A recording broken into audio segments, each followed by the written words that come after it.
chair of the Republican Party in California. And Jessica, good to have you back. Help us understand this Panera Bread thing with the tax benefits allegedly for one of Newsom's buddies. I guess a lot of movement on a lot of fronts, and our unemployment rate is going in the wrong direction. But first up, what about this Panera deal?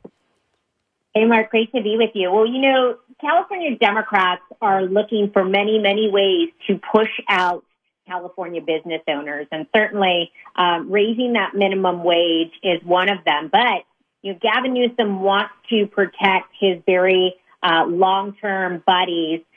So we've seen this situation, and the worst part about it really is that we can't get many of the details of how these deals were being made. And the reason for that is because non-disclosure agreements were signed while they were negotiating this bill. And it's just an absolute lack of transparency. I think if it's one thing that Californians deserve, it's for our government to be transparent. Since then, there's been multiple carve-outs and exceptions being made for this, bad legislation as it is. But we're watching PaneraGate very, very closely. And I think what you're seeing is Californians just being very frustrated with the process, frustrated with the backroom deals, frustrated with this pay-to-play and, scratching the back of your friends type of activities that goes on when you have the one-party rule that we have here in California. Now, when you look at this, and a lot of the issues upon which he would run if he was running for office now, and of course he has, as I said, about another 3 years left on the current term. We'll see what happens nationally. But, the unemployment numbers aren't exactly something to scream about in a positive right now, right? So what's going on with those? Yeah, California is, again, topping all of the wrong lists. And once again, California has the highest unemployment rate in the entire nation, ticking up to 5.3%. The lowest unemployment rate is in Republican-led North Dakota, and that's at just right around 2%. We've seen across the country what red state governors are doing. We've seen the policies of one-party rule and the Democrat Party and the very woke policies that California Democrats continue to try and push here in California. And we just see that what they are doing is not working. And that's why, we have lost a congressional seat. We have seen Californians voting with their feet, and they're moving on to redder pastures. They're going to places that are run more efficiently, more effectively, more business-friendly, more places where more families can thrive. California, our views haven't changed. We still have the beautiful coasts and the gorgeous mountains, our wonderful valleys that feed the entire world. And yet, California Democrats can't keep Californians here because of their failed policies. Jessica Milan Patterson, the California Republican Party chair. You have the high unemployment rate. You have, as you mentioned, California Democrats seem to be bound and determined to make it difficult for business. Why would they make it difficult for business? Because that's the tax base. So what's in it for them to make it hard to do business in the state?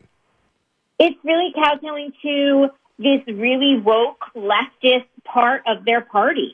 And we've seen it time and time again. And what it's done is not only pushed business owners and businesses out of our state, but it's pushed out people that, care about, being able to raise their families in a place where they're not being brainwashed inside our schools. It's where they want to be able to buy a house, and their environmentalist policies have pushed us to a place where, we are not building the houses that we need to build.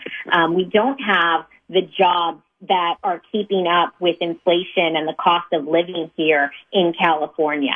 So the reason why I can't tell you, because it is very counterintuitive. It is very counterintuitive. If you want people to stay here, if you want people to thrive here, you would want to make policy decisions that would continue to make that flourish here.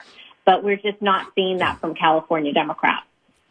Now, Gavin Newsom, in his State of the State speech, he had delayed that because Prop 1 was in the balance several days ago. He said, well, we'll wait and see how that happens. He's still not scheduled this yet, and he got the win, barely, on Proposition 1. So why not announce the new date for the speech? What else is he waiting for? Listen, every single day this governor gets bad news about something, whether it's the high unemployment rates, this absolute disaster of these backroom deals with the PaneraGate and the increase in the minimum wage and all of these carve-outs. Every single day he is getting bad news.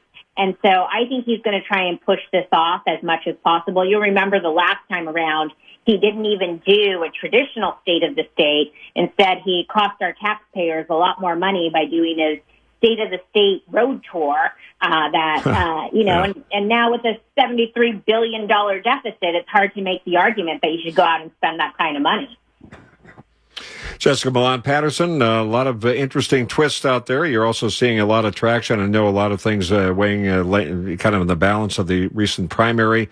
You got 7 California House races that shift toward Republicans. So there's a lot of things happening kind of under the radar here thing, and we'll watch that trend here, and we'll keep an eye on things as I know you do. Appreciate you checking in. Thank you much. That's Jessica Milan Patterson. Jessica joining us here, California GOP chair.